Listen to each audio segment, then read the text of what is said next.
Warning. Nerd mode.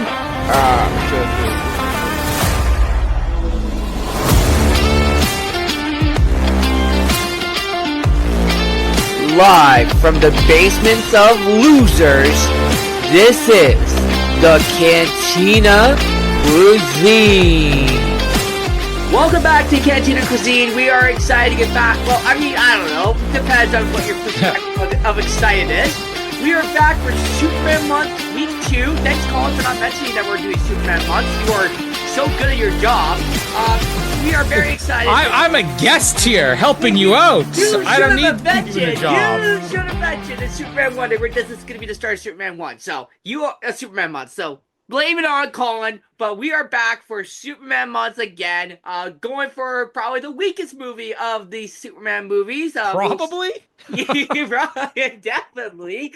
From powers that make no sense to supervillains that were birthed out of that idea for the original DC Comics, we are talking about Superman 4, The Quest for Peace, directed by Who Cares, acted by Who Cares other than Christopher Reeve and What's-Her-Face, who is the stupidest person alive in this universe, and we are ready to get going here. My name is Patrick, and you see, Colin is the oldest living Boy Scout. He's funny, he's loyal, and he loves anything about Superman.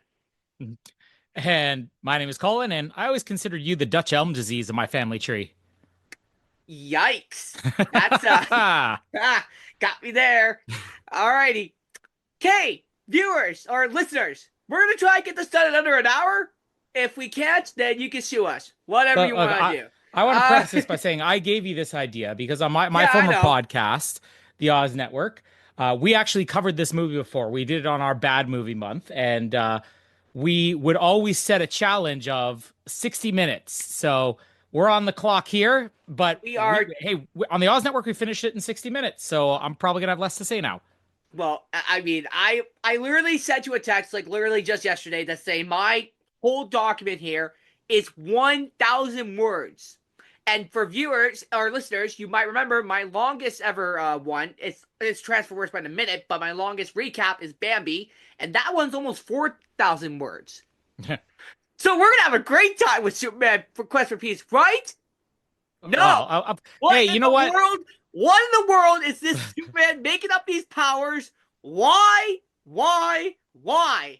I understand we're in the 1990s or 1980s or whatever crap this takes place in, but okay, I was close, but it is one of the most stupidest things that I have ever seen. From a villain that could have been Bizarro to a whatever his face is. I am pissed. I am mad. This movie makes me so mad. I can't wait to get into the madness because it's just garbage.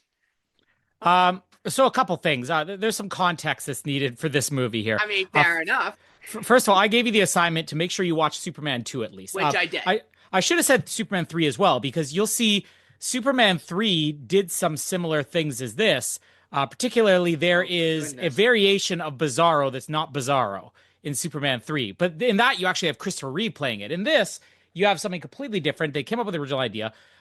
Backstory of this is that the Salkinds, who are the owners and producers of the original trilogy of movies, plus the Supergirl movie, they had decided to bow out, and they sold their rights to a company called Canon.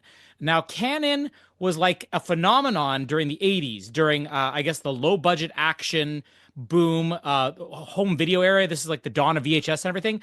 And like literally a phenomenon. They would shoot movies very cheap, usually overseas. It was an Israeli company, so they would shoot a lot of these things in Israel. And their movies made a ton of money because they kept it so cheap. And stars like Chuck Norris really got their start through like Canon films and stuff like that.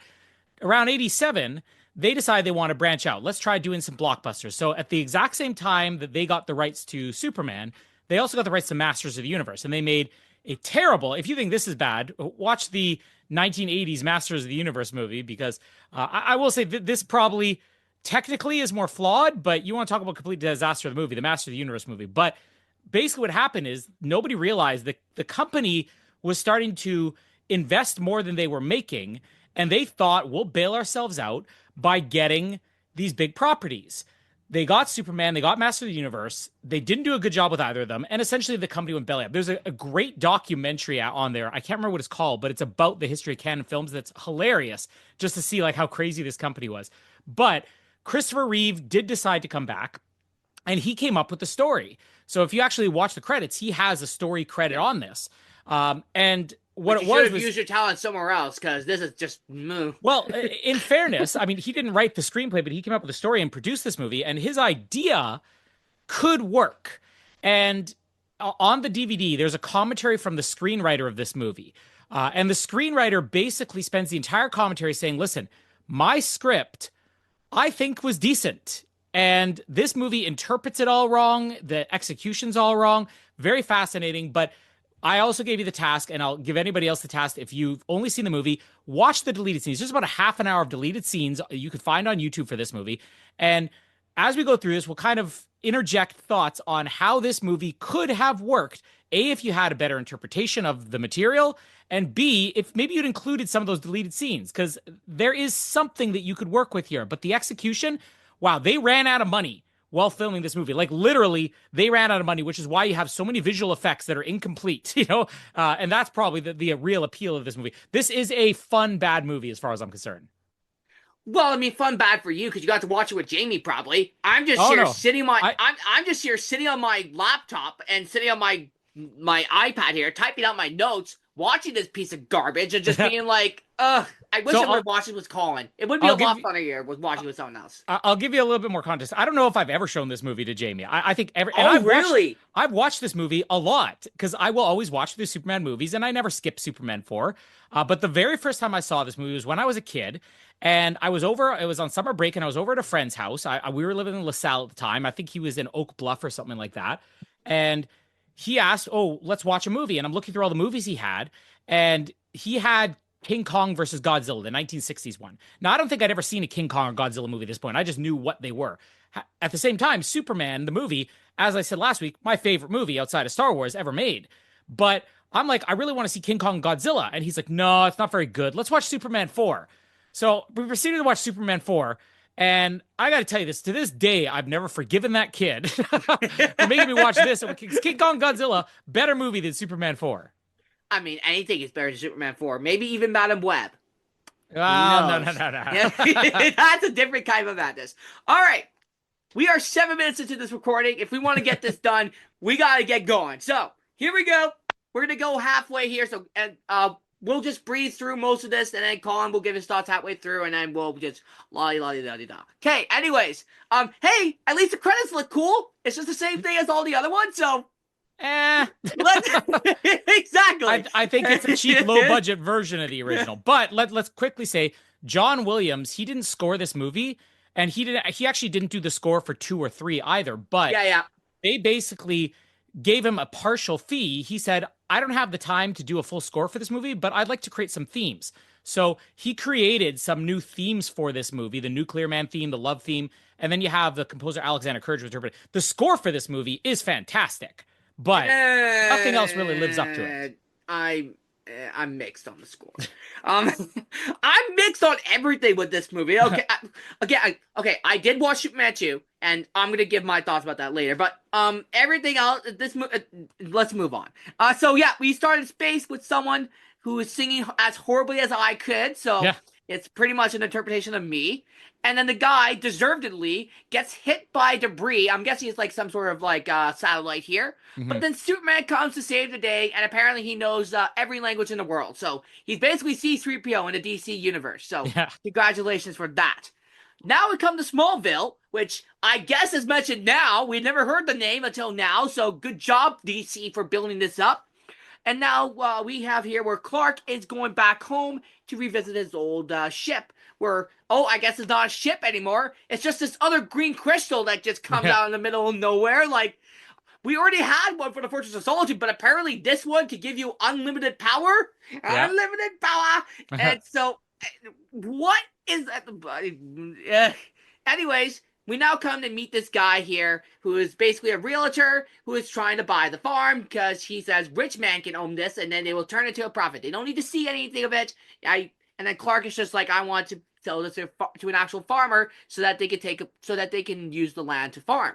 And so then the guy he plays baseball to make an unfunny joke because he misses the ball, and then the guy just ends up leaving, and then Superman just hits the ball to space. Hip hip hooray! Superman has super strength. Whoopie doo.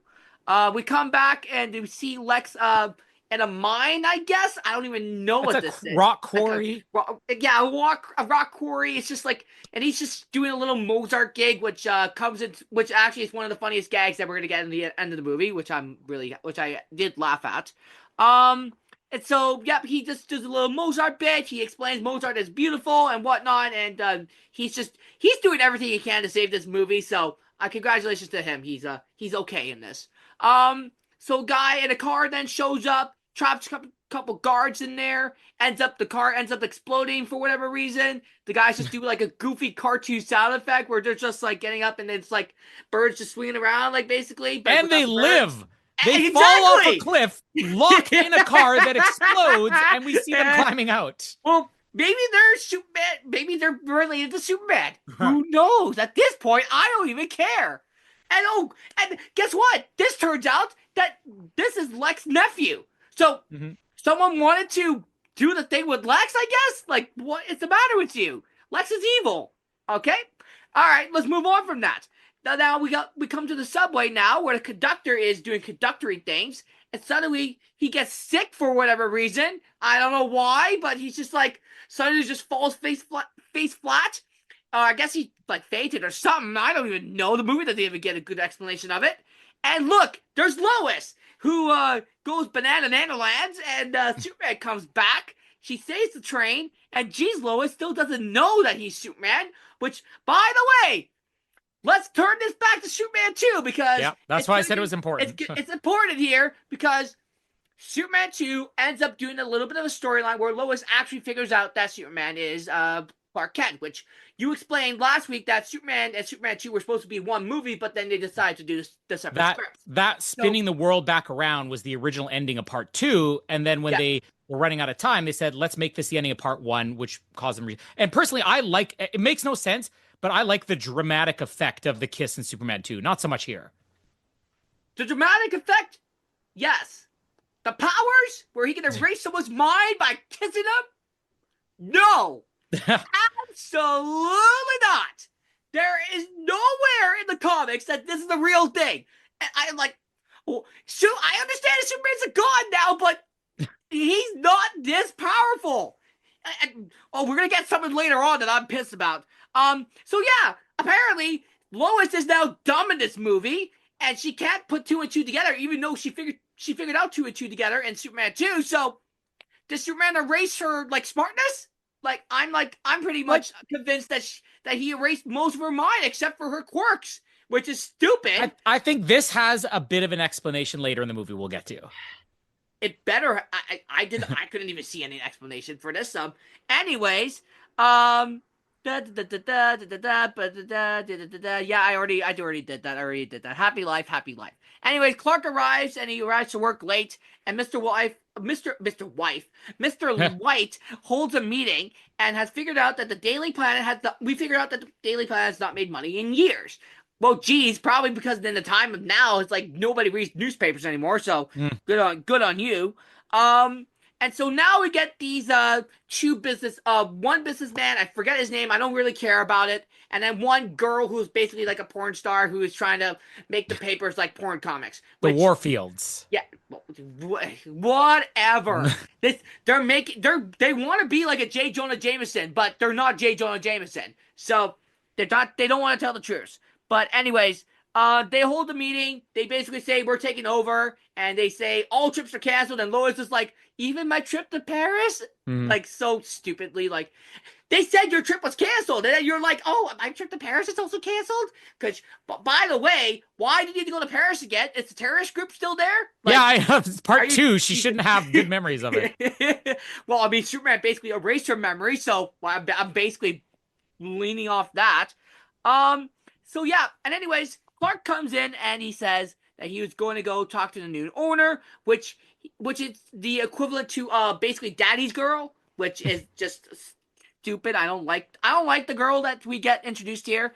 But he only okay. So apparently, talking to the person and like having a conversation only means that you could get out one sentence and then you just leave. So you're the movie script is just like bonkers right now. And so he then leaves, and then Lois roasts him behind his back, calling him a grown man Boy Scout, and Mhm. then he also roasts her for wanting to go out with Clark. Which, by the way, Lois, you're missing out on an opportunity here. This guy looks like Superman, and you're just blowing off your brain like la da da da, not Superman, and you don't want to go out with him because he's just a clumsy little weirdo.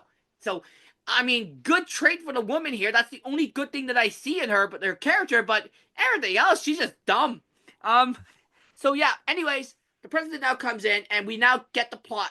We get now the plot kicking in.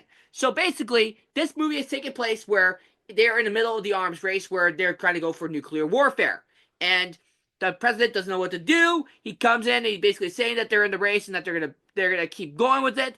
And we come to this random classroom where this teacher who speaks really weirdly, I don't know what kind of accent she has, and she's trying to tell the kids like, I think trying to be an optimist and saying, I know, I have an idea. Let's write to the congressman. Yeah, the congressman will listen to a really random school in the middle of nowhere in the nowhere Smallville. They'll definitely listen to us. And then Jeremy with all serious, and then this kid, Jeremy, who they are making fun of, which is basically me as a kid, just being like, why don't we write the Superman? So Jeremy has the right idea. This teacher, idiot. You don't talk to the politicians, you talk to the superheroes. Anyways, we come now to a museum where now they have an exhibit of Superman, which I don't know why this came in now, but and then we get this little scene here where we get one of Superman's hair and with this weight and is holding it basically Mhm. at what was it like 10,000 pounds or something like that. Yeah. So and then this is where I'm a little bit pissed off because this is like you could have done a Bizarro storyline here, but instead you do the nuclear man crap. Like I it doesn't make sense. I don't know why you were going to go with Bizarro. I don't know what the movie rights were going on with here.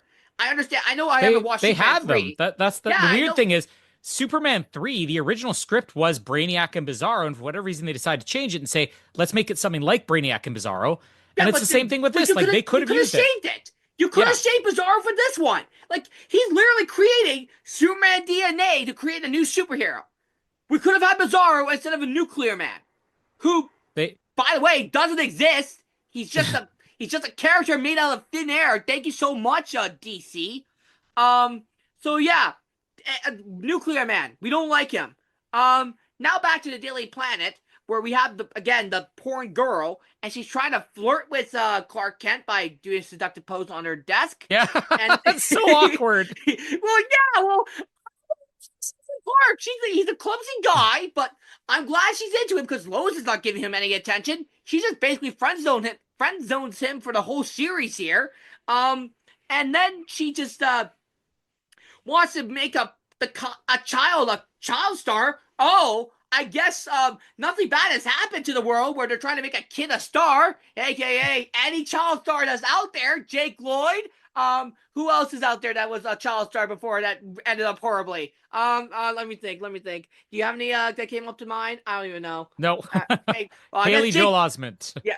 So she wants to make this kid a star, which again, why would you do that? You're basically just a pervert here at this point.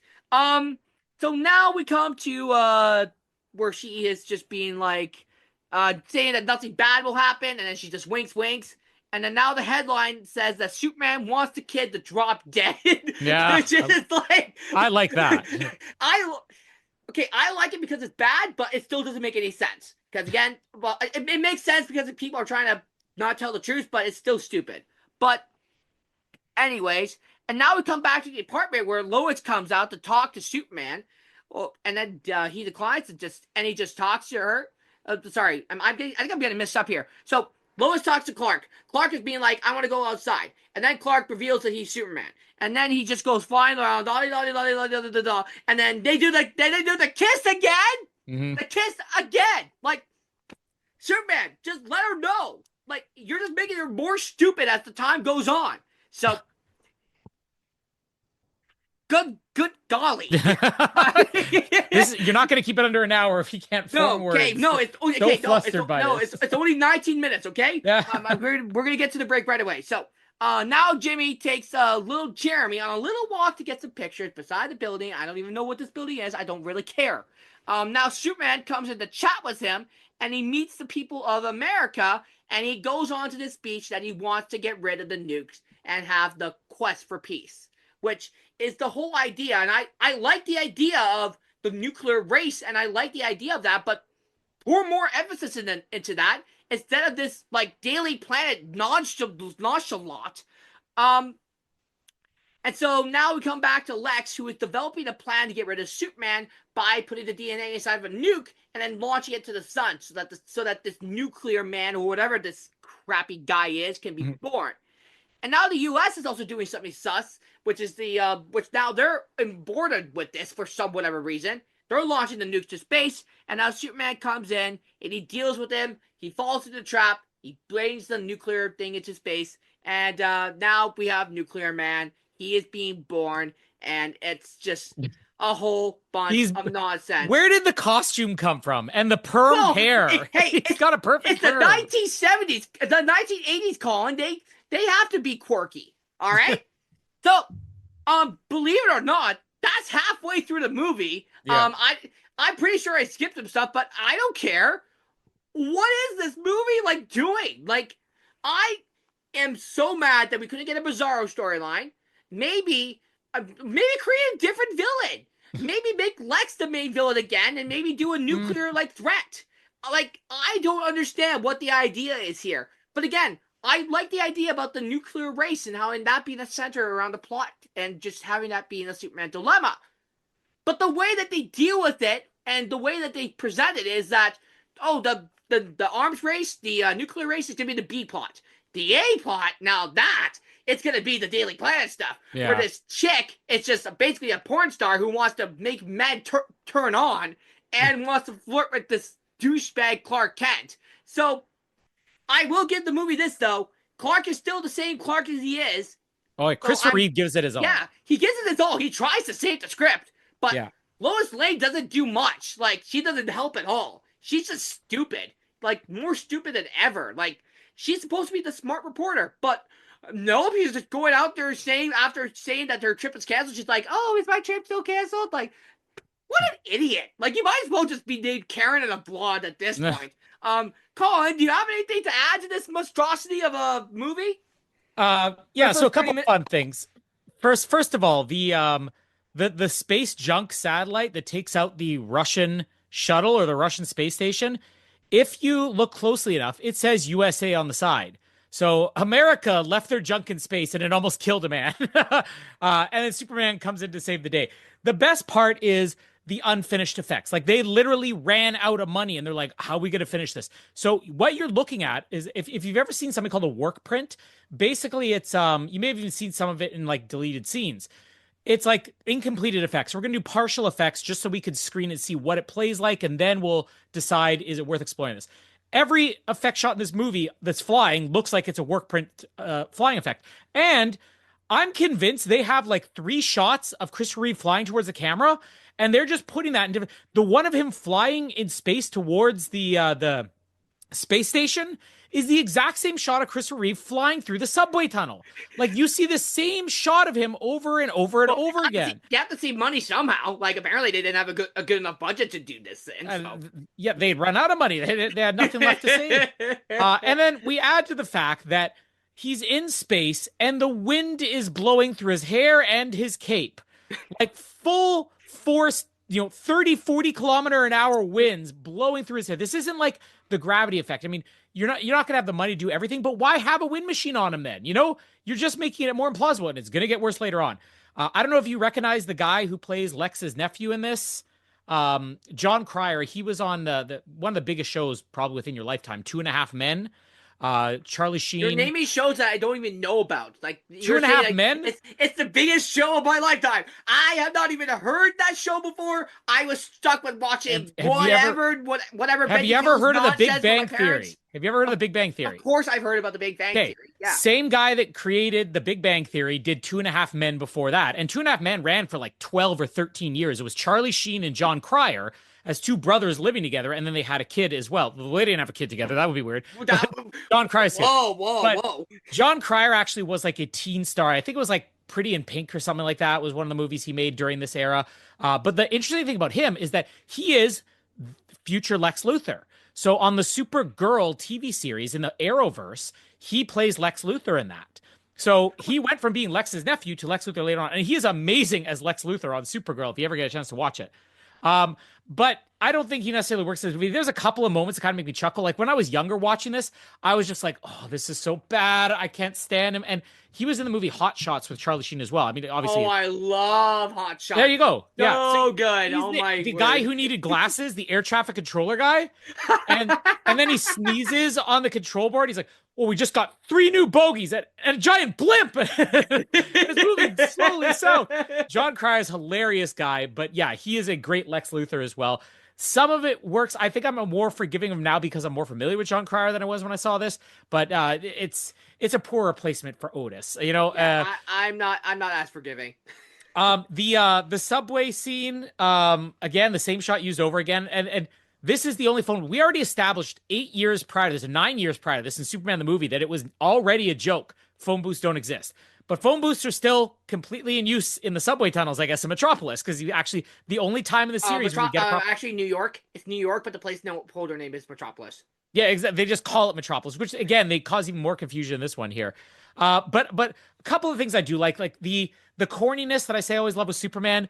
When he stops the subway and the people are getting off, he says, I just want you all to understand. I need to have a quick word with everybody and let everybody know that the subway is still one of the safest, most reliable means of transportation. It's Well, I mean, fantastic. we're gonna get basically the same line when we do Superman Returns in like 40 minutes. Well, So, yeah, and that's a direct call back to the first one too. which I love. The strand of his hair that's holding 10,000 pounds or something like that. All right, it is so strong and impenetrable that 10,000 pound weight won't break it. But don't worry, a pair of scissors will cut it. Like what? Where is the logic here? There's none, Colin. You just gotta accept it. There's no logic in this movie at all. Like Christopher Reeve coming into here to try to get the script done. Nope. It's just like George Lucas try to give advice about the sequel trilogy. They just threw it in the trash. That's not the trash. The trash. But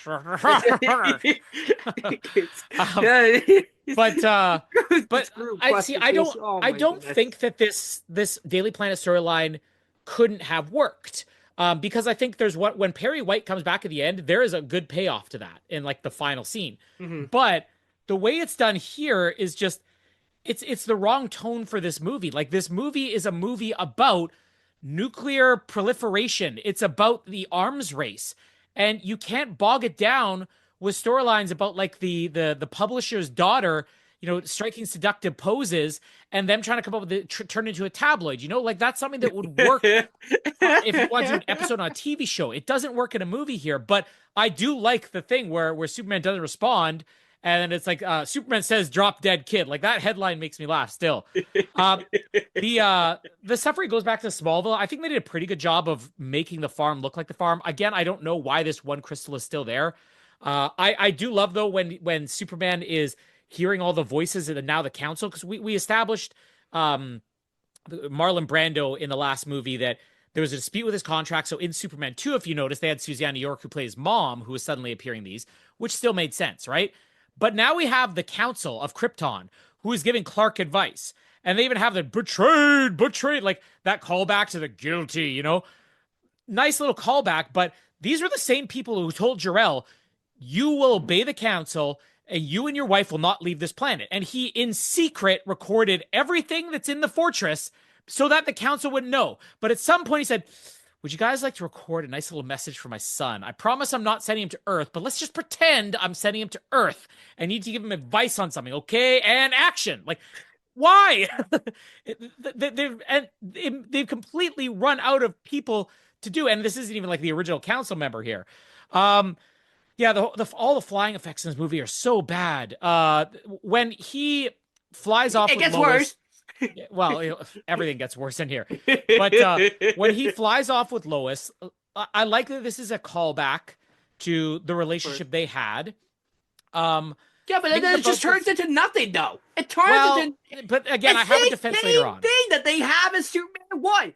Lois doesn't know. She plays coy with Clark, and then it goes. It just rinses and I repeats. I have I like the fact that Superman 2 dives into the fact that she knows she's Superman, but they just ruin it by doing this superpower kiss that can apparently wipe minds. Like, I will stand what by the is. super. And strangely enough, the Richard Donner cut of Superman 2, which if you ever get a chance to watch it, it's essentially the same movie as the Superman 2 you saw, but a lot of stuff's not in there. Like the Paris sequence isn't in that. It's got Marlon Brando in it, right? All the stuff they originally intended to shoot is in that movie.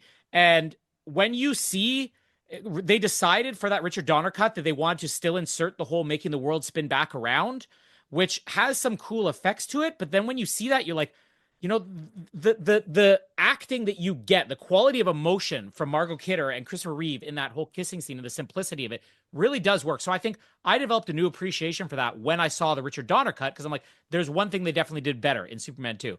But when he gives her powers back, there is something here that you would appreciate, which is in Superman 1, when we talked about last week, you were talking about how did he intentionally drop Lois when she's falling just so he Yeah. could save her? He does the same thing here. So you know what? You were right. I think this is what he does to mess with her, right? It looks awful though. I like Yeah, the yeah. callback to the original theme and all that. Margot Kidder's still, she's definitely not fully invested in this, but like she still has some type of rapport with Christopher Reeve that's charming to watch. Um, yeah, did we talk about anything else? Did you get to the UN scene where he? Yeah, you did. Yeah, I did. I So did. when We he got to gets the creation of whatever his face is, man. Nuclear Man, yeah. Yeah, yeah. So when the UN scene, when he goes in there and he's basically saying, effective immediately, I'm going to rid the world of all these nuclear powers. This is where this movie could have been done well, because they have a line at the end of this movie where you're like, that's what it should have been about. But instead, he goes in and says, this is what I want to do. And then everybody's like, hooray, Superman. Excuse me. The reason all these countries have the nuclear weapons in the first place is because there's threats to us regardless. If you take away the nukes, somebody could still send a rocket towards us. They could still send their army in and bomb us.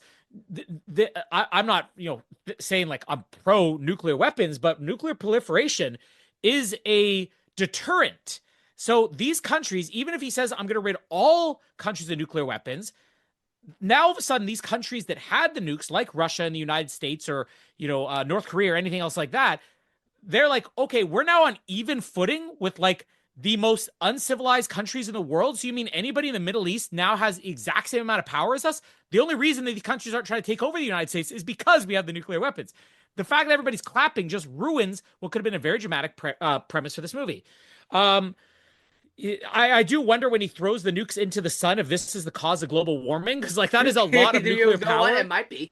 Yeah, there's sun flares. So Christopher Reeve, who's Mr. Environmental, let's save the world here. He caused global warming here.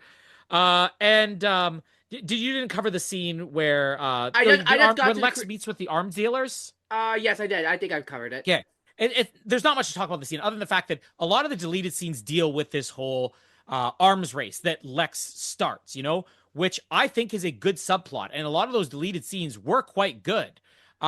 There are some fun cameos here, though. So the guys he's talking to, the main guy with the mustache, who I think is like he's supposed to be the French guy or something like that, right? That guy played Porkins in Star Wars.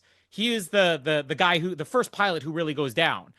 He also played one of the guys who goes to Indy to about the Ark and Raiders of the Lost Ark, and he also had a role in Batman. The guy seated behind him is future Academy Award winner Jim Broadbent, who also has an Indiana Jones connection. Aside from Jim Broadbent being like one of the greatest living actors still to this day, he does a lot of fun stuff. He's in all the Bridget Jones movies. I think he plays Bridget Jones' dad or something like that. He's in the Paddington movies. He was in Gangs of New York, incredible performance in Gangs of New York. He was the replacement for Sean Connery in Indiana Jones: Kingdom of the Crystal Skull, the guy who works at the university. And this is a very early role for him, even though he's an older guy. This was a very early like screen role for him. So kind of at least some fun cameos in here. Lex, when he's cooking up the experiment, you'll notice that there is off-camera dialogue when he's talking about what they're doing.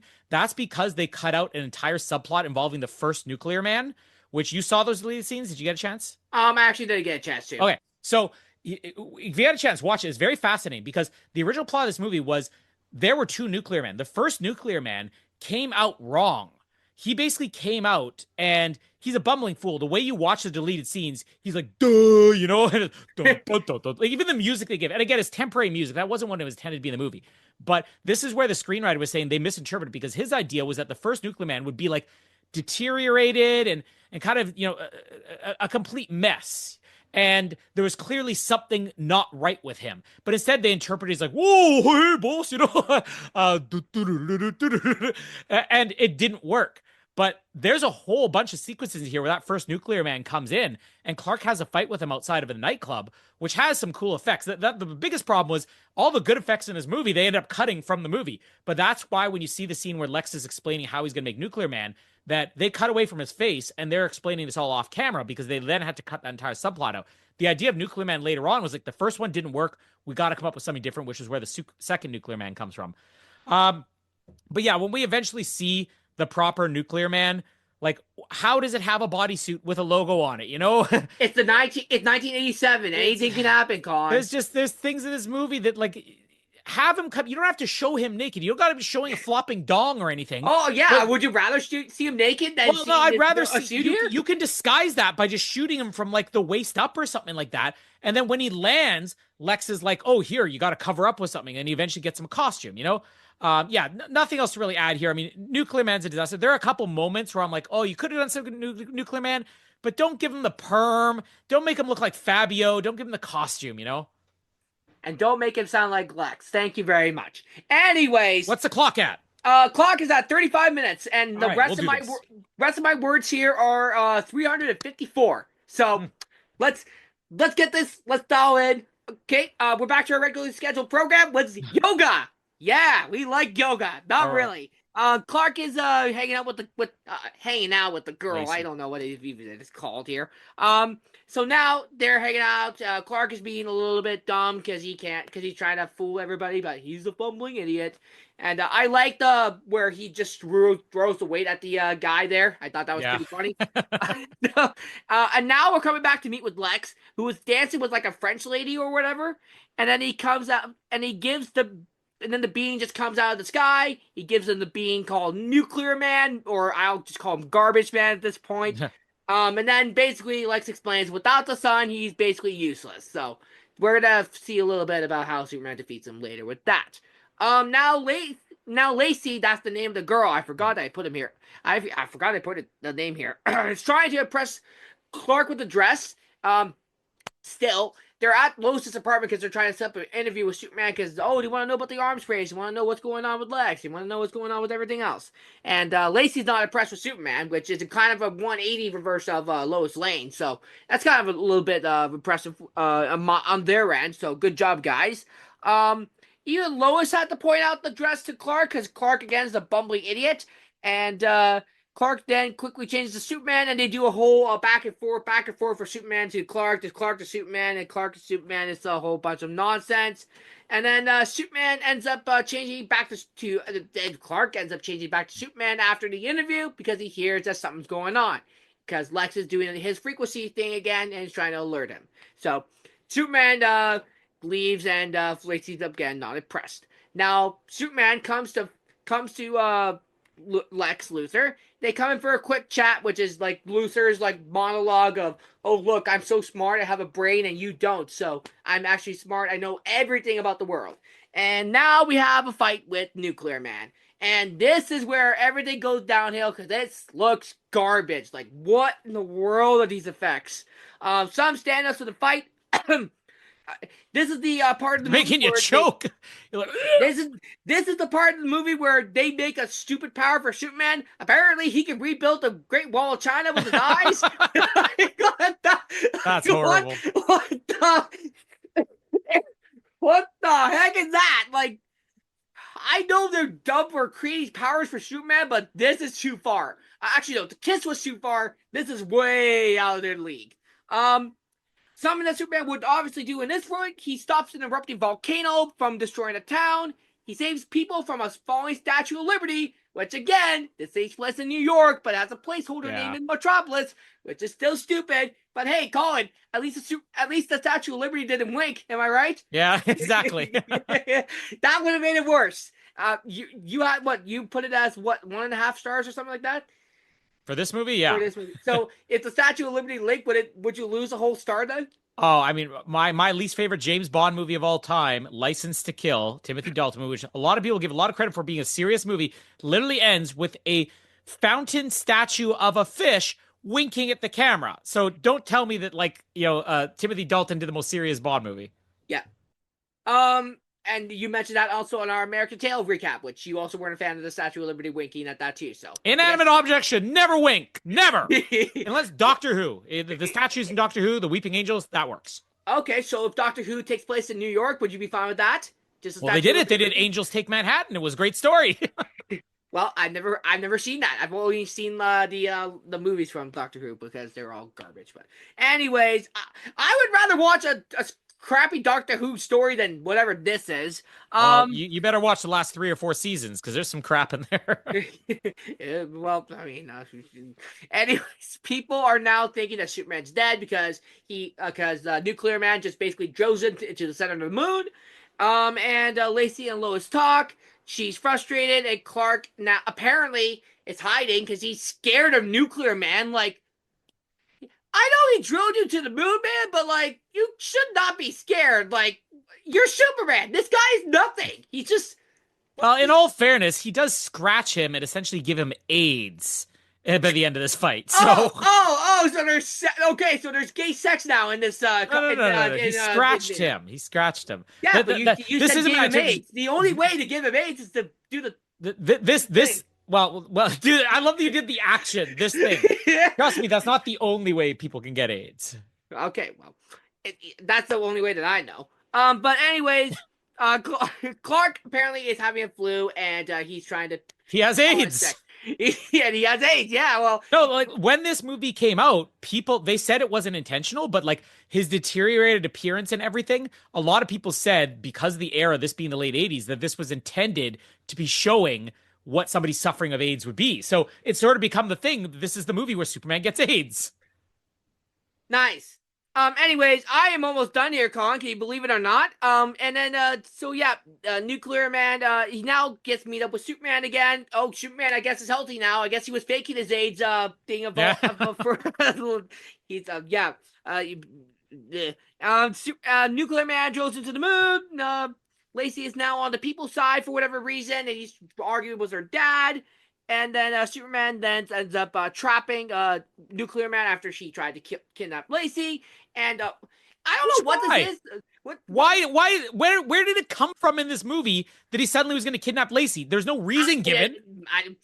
I guess Lacey is it beats me. So apparently now Superman is taking him to the nuclear plant, which apparently I guess can trap him. I mean, his name is Nuclear Man. Why are you taking him to a nuclear plant? This should make him stronger.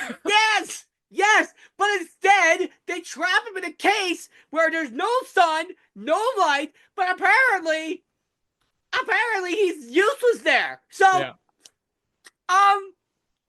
yeah. So now we get the overall thing we get the wrap up of the A plot of the movie, which was this stupid AIDS plot. Yeah, the AIDS plot, not the aid plot, Colin. Get your mind out of the gutter. Oh my goodness. It's on the gutter. The man has AIDS. Okay, show some respect. He was faking his AIDS. He beat AIDS. He beat AIDS. And he decided to share none of his power with the world. Literally like 15 minutes after Lois talked to him, he appeared out of nowhere and he looks fine. HIV would no longer be a thing if Superman wasn't so selfish. Selfish human being. Your father should have taught you better. Oh wait, he died. Good. But he didn't die of AIDS. Well, neither did Superman, apparently. So yeah. Now we get the wrap up of the A plot, Colin. And now this Mr. Buttplug is apparently had his shares. I call him what? This guy is just a menace for the whole movie. I'm just like I'm treating him like a butt plug for the whole rest of the movie here. So apparently now Mr. White has purchased the stocks, and so now he's the minority shareholder. Because woohoo, I was so invested in this plot line that he's now kicked out of being able to curse the Daily Planet, and so now Superman speaks to the public. Then Lex and his nephew tries to lay low. They get kidnapped. The nephew goes to like a boys' town kind of thing, which is like an orphanage, I guess. I don't even know. Yeah, I And think so. Lex goes back to prison with everyone whistling to Mozart as a joke, Yeah. which is the funniest line in the movie, and I love it. And then the end. It's 44 minutes and 31 seconds that I have done with this recap. I hate this movie. This thing is garbage. Colin, spend the next 5 minutes because I want to get this done. I'm at the 50-minute mark. I want to do some IMDb stuff. So you have 5 minutes. Yes, this is a terrible movie, but strangely, I still enjoy it. First of all, I just want it on record. Patrick told me to get my mind out of the gutter for literally interpreting a scene where Superman has AIDS that the world has interpreted, but he believes a man is a butt plug. So who's really mine is in the gutter? Superman faked his age. We have discussed that. And But he faked it. which one of us is the Dutch elm disease of our family tree? Anyways, more on that later. Yes, So, anyways, more at 11. with the scene where Nuclear Man can literally make it, you want to talk about inventing powers? Nuclear Man can just twirl his finger and make people spin. You know, like he has telekinetic. Well, they created this character. He's a new character, so they have every right to make a new power for him. So No, but like it's a power he never uses again, other than to make Lex's nephew spin, which still the one line that really makes me cringe is when he's doing that and you have John Cryer going, "Whoa, I'm breakdancing. Oh, this rocks." I'm like, oh, seriously, stop it, John Cryer. You're so much better than this. The aerobic scene, the gym scene, I actually think Christopher Reeve is hilarious in this. The way that he's posing as they're doing the aerobics, he's like, yeah, yeah. This is the difference. We're going to get a completely different interpretation of Clark Kent from Brandon Routh. But I love Brandon Routh's interpretation of Clark Kent. But Christopher Reeve, it's even stated in the first movie that like he kind of has fun by making a fool of himself. Like this is an act most of the time for him, and he's owning it here. The thing with the weights and the guy, that's fantastic. When he lifts himself up, like it's good physical comedy. The best scene in this entire movie, though, the thing that saves this from being a 1-star movie and makes it a 1.5-star movie is the double date scene with Clark and Superman and Lacey and Lois. That scene is so brilliantly staged. Like it belongs in a different movie. Does it belong in some type of 1940s screwball rom-com? Yes. But it works so well when you have him getting trapped on the luggage cart and getting stuck in the cab. My favorite part is just the way Christopher Reeve plays this when he comes in and Lacey and Lois are talking about like, oh, I really want Clark to sweep me off my feet. And he comes in and the first thing he's like, oh, hey, can you break a 20? The cab driver didn't have change, And then she's like, say something nice about Lacey's dress. She worked really hard on it. He goes, oh, Lacey, neat dress. Anyways, I'm going to go pay the cabbie. And then Superman comes in a minute later and goes, hello, Lacey. That's a very attractive outfit you have on that. He is really playing both of these characters so well. Like, I absolutely love this scene. The fact that Lois has this duck in the oven that he just decides to heat vision it, which, by the way, that duck was raw at the point he did that. Ducks will take at least 2 hours to cook. Like, Superman was not going to be staying that long. No. That's a very attractive outfit. Yeah, it's so good, right? In contrast to him being like, oh, hey, neat dress. Anyways, gotta go, guys. Yeah, so this scene really saves the movie for me.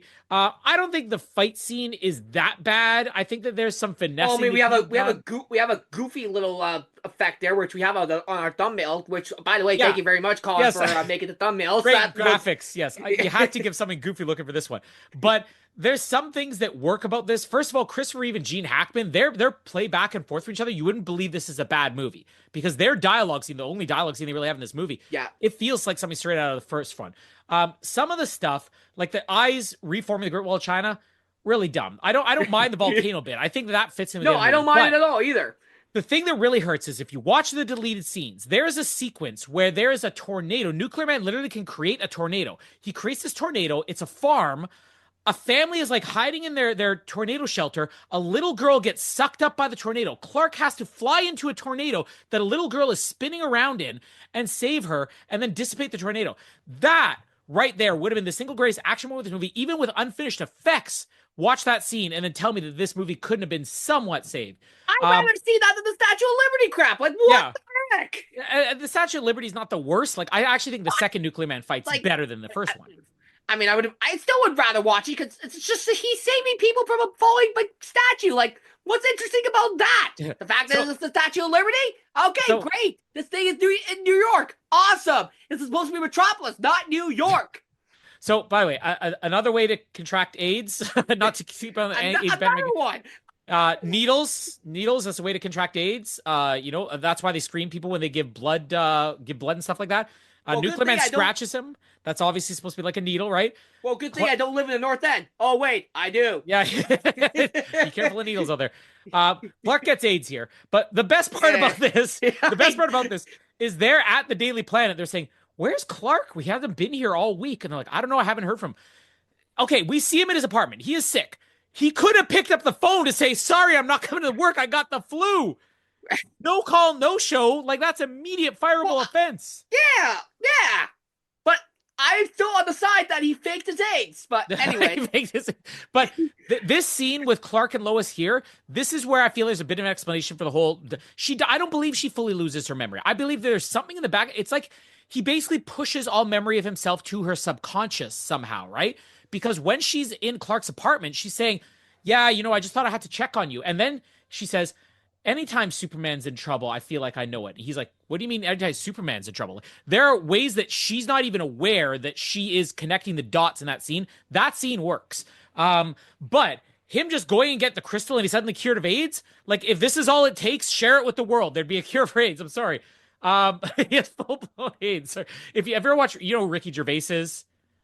Creator of the original British version of The Office, extras, and he's got a show. I think it was one Warwick Davis where there's always a guest star, and Liam Neeson's on there trying to learn how to be funny, and Liam Neeson playing himself, and they're like, we're gonna do a thing. You're at a doctor's office. He says now improvise, say something funny, and Liam Neeson's like, I have AIDS, doctor, and then he's like, all right, try something maybe a little less heavy than AIDS, and he's like.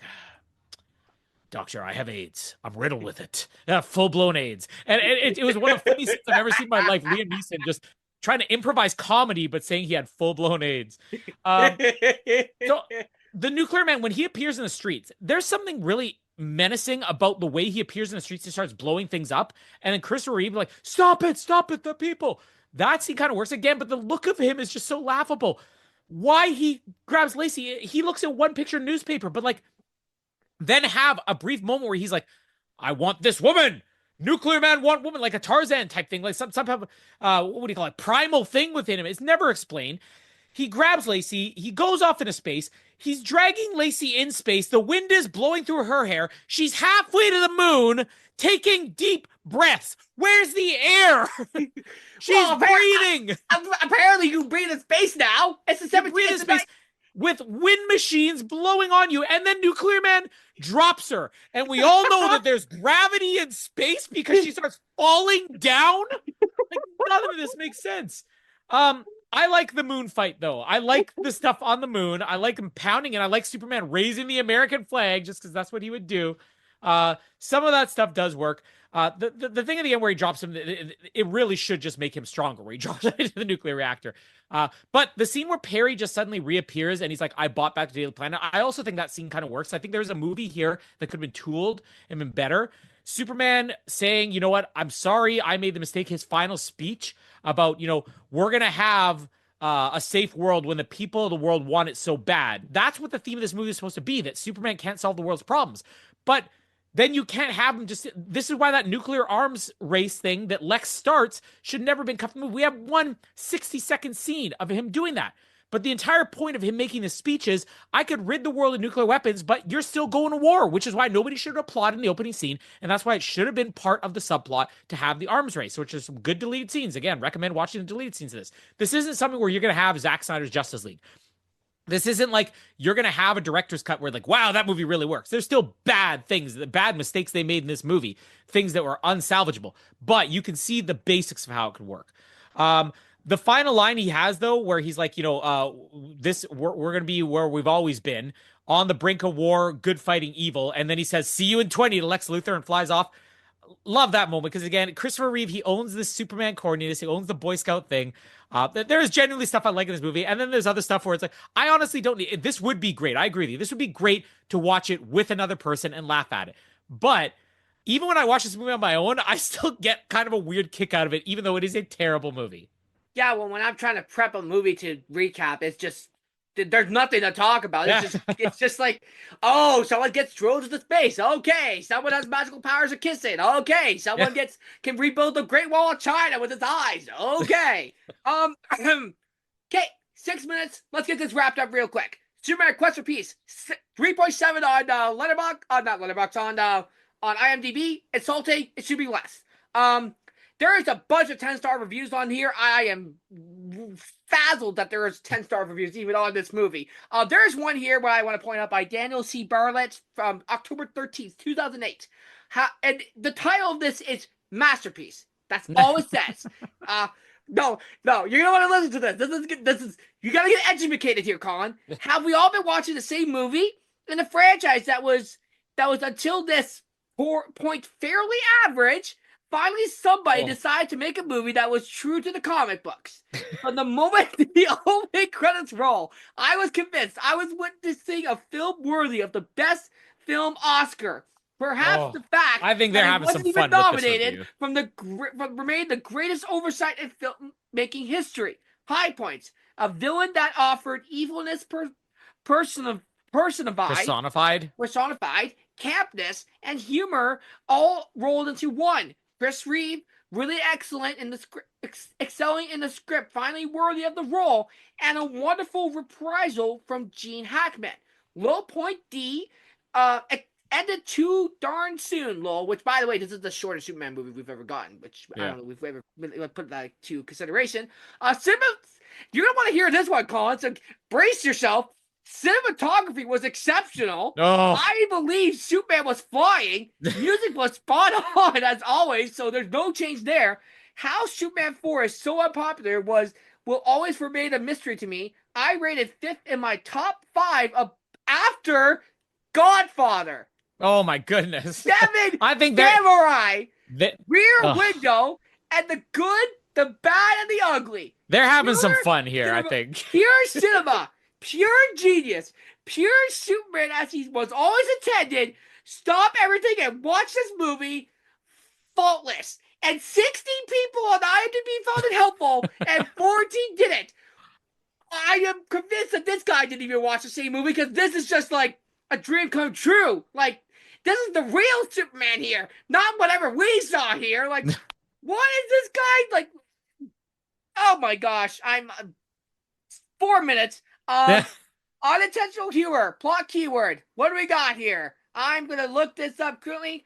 Star Wars Episode 2: Attack of the Clones, Terminator: Dark Fate, Fantastic Four, which is the stupid Fantastic Miles Teller one, and Movie 43. There we go. There's some good things up in here. Trouble Production. That's another plot keyword here. It's Snow White. Oh, great, Snow White on here. That's awesome. Captain America: Brave New World. Awesome, great. Black Widow, iffy. Kraven the Hunter, yes, absolutely. Do you want to know what's ranked number 5? Hmm. Star Wars Episode 4: A New Hope Well, on Troubled Production. in all fairness, George Lucas had like a what was it? An ulcer on that and had to be removed from set for like 2 weeks. He almost died, so that might be the reason. Well, yeah. Repeat sequel as another one. This one is a little gonna be interesting. Top Gun Maverick, Moana 2, terrible. Terminator 2, Judgment Day, Star Wars: The Force Awakens. Hooray, hooray, repeat sequels. We love that. And well, let's see. Final one. Let's go with this one. Slime House. Slime House is a plot keyword for this movie. Number one, Lilo and Stitch 2025 hasn't released yet. Number two, Karate Kid Legends gonna be coming out this end of May. I'm really excited for Harry Potter and the Philosopher's Stones and Sonic the Hedgehog 3. I don't think there's any more plot keywords. I Nope. don't think there's any more that we can convince you guys. This is a terrible movie. I'm giving it a rent. And I'm not Your rent? Sorry, Your rent? I'm giving it a bid. We have 58 minutes and 23 seconds. Colin, do you have anything to add within like two? I would debate renting this just because I feel like there is some fun What? in here Are for it you being a kidding bad me? movie, but this is a binnable movie. It is a terrible movie, so It bin is a it. terrible. Yeah. And look at that, Colin. You were scared I wasn't going to get it done in under an hour. And we have 58 minutes and 43 seconds left. You have 58 minutes left. Sorry, no, We're no, going for a minute and a half. Sorry. That would be even real impressive. We have 1 minute and 10 seconds left. Let's quickly, next week, Superman Returns. I'm so excited. We're actually be recording it right away. Colin's hosting it. Probably be a 2-hour. We'll probably not want this episode to end. So, but it'll be a complete contrast to that. And I don't know what else is coming out, but we'll Clone have to Wars wait. probably somewhere. Yeah, well, who cares anymore? I don't care about this movie. I don't care about whoever wrote this and directed this and whatnot. We're gonna end it really soon, and actually we're gonna end it right now. My name is Patrick, and I have AIDS. You're riddled with it. My name is Colin, and oh hey, neat dress. Thank you. Thank you for listening to the new episode of Cantina Cuisine. Make sure you follow us on Spotify and Apple Podcasts to listen to new episodes coming out every week just for you. Also, make sure you follow us on Facebook, Instagram, X, and subscribe to our YouTube channel for updates and follow-ups to our episodes and other content that you might like. Again, thank you so much for listening, and we'll see you all next time. Peace out, nerds.